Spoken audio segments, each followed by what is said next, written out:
সাইদ কি নজরুল না? হাত তুলে দাঁড়িয়ে আছে, গুলি করা হচ্ছে, পড়ে গেল, আবার পড়ে গিয়ে ওপারে যাওয়ার পর সে আবার ওঠার চেষ্টা করছে। শেখ হাসিনাকে যদি কেউ হিটলারের সাথে তুলনা করি, হিটলার অপমানিত হয়, আমি মনে করি অপমানিত হয়। গত 15 বছরে নজরুলকে সরিয়ে রাখার চেষ্টা করা হয়েছে, নজরুলকে আদার করে দেওয়ার চেষ্টা করা হয়েছে, এবং এটা একেবারেই সারপ্রাইজিং না, একেবারেই সারপ্রাইজিং না। আপনি তাদেরকে আদার করবেন যারা আসলে আপনার শাসনের কোনো না কোনো পক্ষে, কোনো না কোনো ধরনে আপনার বাধা তৈরি করে। নজরুল থাকা মানেই হচ্ছে প্রতিবাদের কথা। মানে আমরা খুব ছোটবেলায় একটা সিনেমা খুব দেখতাম, আপনাদের মানে ওইটা কেন, আমরা বিটিভির সময় বড় হয়েছি তো, মানে কিছুদিন পর পরে সিনেমাটা দেখাতো, জীবন থেকে নেওয়া। তো এই সিনেমাটা তো আমাদের খুব বেশি, সত্যি কথা হচ্ছে মানে আমরা বুঝতাম না এটা সিম্বলিক একটা ফিল্ম ছিল, এটা নিষিদ্ধ করা হয়েছিল, এটার মধ্যে দুই পাকিস্তান বোঝানো হচ্ছে, বুঝতাম না। ফান ছিল, তারপরে স্টোরি ছিল, ওইভাবেই দেখতাম।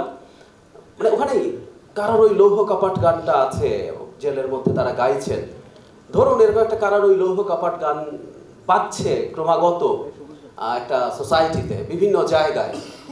যেই তরুণরা ওই গান শুনছে, যে তরুণরা ওই গান ক্রমাগত শুনে বড় হচ্ছে, চারদিকে বাজছে, সেই তরুণ শেখ হাসিনার কারার ওই লৌহ কপাট ভেঙে দেওয়ার তাড়না তার বোধ হবেই। সুতরাং নজরুল হচ্ছে স্বৈরাচারের সাথে ইনভার্সলি প্রপোর্শনাল। যত বেশি স্বৈরাচার তত কম নজরুল। সেই সরকার যত বেশি স্বৈরাচারী হয়ে উঠেছিল, নজরুল তত কম মানা হয়েছে। কিন্তু যেটা হয়, ইম্পোজ করা যায় না, এই কথাটাও আমরা বলছিলাম যে নজরুলকে সরিয়ে রাখার চেষ্টা হলো, পারা গেল কি?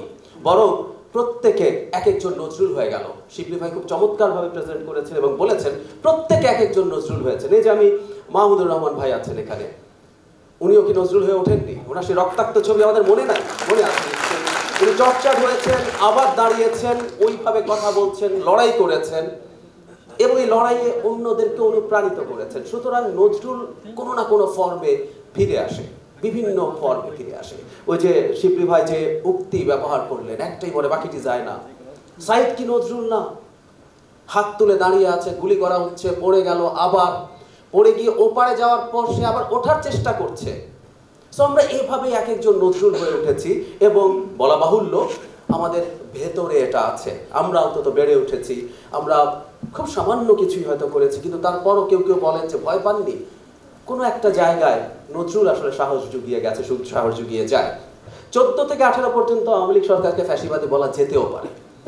18 পর থেকে এটা একটা আটারলি ক্রিমিনাল গ্যাং, মাফিয়া গ্যাং। মানে আওয়ামী লীগকে আমরা যদি আওয়ামী লীগকে কেউ, শেখ হাসিনাকে যদি কেউ হিটলারের সাথে তুলনা করি, হিটলার অপমানিত হয়, আমি মনে করি অপমানিত হয় যদি আপনি শেখ হাসিনাকে হিটলার মুসলিনের সাথে তুলনা করেন। শেখ হাসিনা ফ্যাসিস্ট হলে অনেক মহান হতে, ফ্যাসিজম দুনিয়া ধ্বংস করতে পারে, কিন্তু ফ্যাসিস্টরা ডাকাত না ভাই। হিটলারের পিয়ন 400 কোটি টাকা কামাইছে টাইপের গল্প আমরা শুনি না, আমরা এখানে শুনছি ডাকাতদের মতো শুনছি। তো তারপরও যেটা হয়েছে, এই মাফিয়া হলো সে কতগুলো ফ্যাসিস্ট টুল ব্যবহার করেছে। সে করেছে কি, ফ্যাসিস্টদের কতগুলো ন্যারেটিভ আছে, সেই ন্যারেটিভগুলো তারা ছড়িয়ে দেওয়ার চেষ্টা করে, তাদের বয়ান তৈরি করার চেষ্টা করে। সো বয়ানের লড়াই কিন্তু ইম্পর্টেন্ট।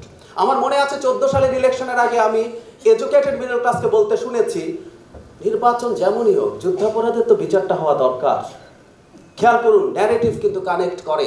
আমি শুনেছি যে আপনি বলছেন যে উনি মনে করেন যে গণতান্ত্রিক অধিকার হরণ করা ঠিক না, কিন্তু যুদ্ধাপরাধের বিচার তো ঝুলিয়ে রাখা হয়েছিল, সো এটা তো হওয়া দরকার আছে। So it's powerful. সুতরাং আমার মনে হয় যে সাংস্কৃতিক লড়াই খুব ভাইটাল। আমরা দীর্ঘদিন আওয়ামী বিরোধী শক্তি সম্ভবত যারা আছেন, তারা সাংস্কৃতিক লড়াইয়ের গুরুত্বটা সেভাবে দেখেন নাই, এবং সামনে আসলে সেই লড়াইটা করতে হবে, ওই কালচারাল স্পেসটার জায়গা নিতে হবে, এবং সেখানে নজরুলকে আমরা যদি ঠিকঠাক মতো আনতে পারি, তাহলে এটা খুব বড় অস্ত্র হয়ে উঠবে ইন এনি কনসিডারেশন। এলো খবরের কাগজ, নিখাত, নির্ভীক, নিরপেক্ষ।